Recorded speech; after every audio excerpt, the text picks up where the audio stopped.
Hello everyone, it's me Talha again, and today I'm gonna talk about the motion graphs, which is one of the most important topic of this chapter because the formulas for speed, velocity, and acceleration is pretty much simple, and in our exams, most of the time we have to calculate things from graphs or we have to explain and distinguish the graphs. At first, I'm gonna talk about the distance time graph and what each graph indicates. Now, look into this graph. It is distance time graph and it is for constant speed because the tangent indicates speed and we know the tangent is equals to y-axis divided by x-axis, or in this case it is distance divided by time. Since the tangent at every point is same, the speed is same as well. Now, which speed is higher, A or B? Obviously A, because A is more steep. More steep means the change in distance is higher and the change in time is lower. Hence, we can say that A has a higher constant speed. It is also a distance time graph, like that one is shown here. Here, the gradient is 0 because the change in y-axis is 0, hence the distance is 0 too. We know the formula for speed is distance by time. Since the distance is 0, the obviously the speed will be 0 as well. So we can say this object is stationary.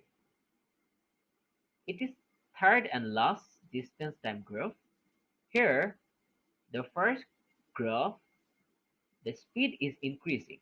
Like on the first graph, the speed is increasing because the gradient is becoming steeper, hence it is accelerating because the change in velocity shows acceleration.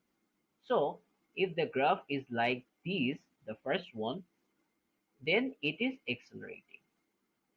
On the second graph, the gradient was initially steep but was becoming constant. Here we can say that the object is losing speed, hence it is decelerating. Now I'm gonna talk about the speed time graph. If we look into this graph, it is one of the example of speed time graph. In this graph, the gradient was initially constant and positive. Then it was 0 for a while, then it became negative. The gradient of speed time graph gives us acceleration or deceleration when it is negative. When we calculate gradient, it basically gives us y-axis divided by x-axis, hence speed divided by time, hence acceleration. So we can say in first 10 seconds, the speed was increasing, hence accelerating. Then it became constant between 10 to 20 seconds, which means it is not accelerating and the object is moving at a constant speed.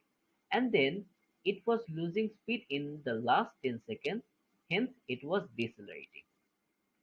The area under the graph or the area under the speed time graph represents the total distance covered because we know the formula for distance covered is equal to the speed multiplied by time. Thank you everyone. That's all for today. Hope you enjoyed this video.